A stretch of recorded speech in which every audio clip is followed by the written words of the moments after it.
100 Collars by Robert Frost. Lancaster bore him, such a little town, such a great man. It doesn't see him often of late years, though he keeps the old homestead and sends the children down there with their mother to run wild in the summer, just a little wild. Sometimes he joins them for a day or two and sees old friends he somehow can't get near. They meet him in the general store at night, preoccupied with formidable mail, rifling a printed letter as he talks. They seem afraid. He wouldn't have it so. Though a great scholar, he's a Democrat, if not at heart, at least on principle. Lately, when coming up to Lancaster, his train being late, he missed another train and had 4 hours to wait at Woodsville Junction after 11 o'clock at night. Too tired to think of sitting such an ordeal out, he turned to the hotel to find a bed. No room, the night clerk said, unless... Woodsville's a place of shrieks and wandering lamps and cars that shock and rattle, and one hotel. You say unless. Unless you wouldn't mind sharing a room with someone else. Who is it? A man. So I should hope. What kind of man? I know him. He's all right. A man's a man. Separate beds, of course. You understand. The night clerk blinked his eyes and dared him on. Who's that man sleeping in the office chair? Has he had the refusal of my chance? He was afraid of being robbed or murdered. What do you say? I'll have to have a bed. The night clerk led him up 3 flights of stairs and down a narrow passage full of doors, at the last one of which he knocked and entered. Leif, here's a fellow wants to share your room. Show him this way. I'm not afraid of him. I'm not so drunk I can't take care of myself. The night clerk clapped a bedstead on the foot. This will be yours. Good night, he said, and went. Leif was the name, I think? Yes, Lafayette. You got it the first time. And yours? Magoon. Dr. Magoon. A doctor? Well, a teacher. Professor Square the Circle till you're tired? Hold on. There's something I don't think of now that I had on my mind to ask the first man that knew anything I happened in with. I'll ask you later. Don't let me forget it. The doctor looked at Leif and looked away. A man? A brute. Naked above the waist. He sat there creased and shining in the light, fumbling the buttons in a well-starched shirt. I'm moving into a size larger shirt. I felt so mean lately. Mean's no name for it. I just found what the matter was tonight. I've been a-chokin' like a nursery tree when it outgrows the wire band of its name tag. I blamed it on the hot spell we've been having. 'Twas nothing but my foolish hanging back, not liking to own up I'd grown a size. Number 18, this is. What size do you wear? The doctor caught his throat convulsively. 14. 14. 14? You say so?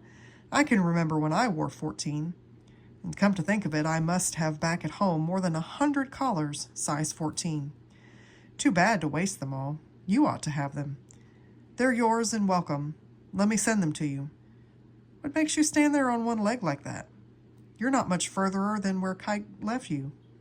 You act as if you wish you hadn't come. Sit down or lie down, friend. You make me nervous.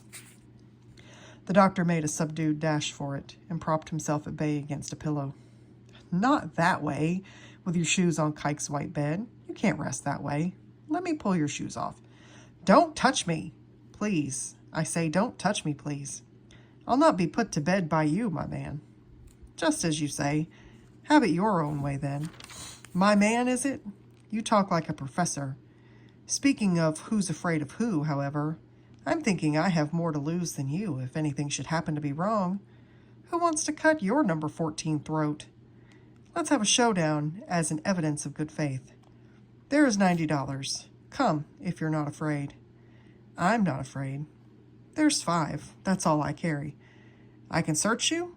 Where are you moving over to? Stay still. You'd better tuck your money under you and sleep on it the way I always do when I'm with people I don't trust at night. Will you believe me if I put it there, right on the counterpane, that I do trust you? You'd say so, Mr. Man. I'm a collector. My 90 isn't mine. You won't think that. I pick it up $1 at a time all around the country for the weekly news, published in Bow. You know the weekly news? Known it since I was young. Then you know me. Now we are getting on together, talking. I'm sort of something for it at the front.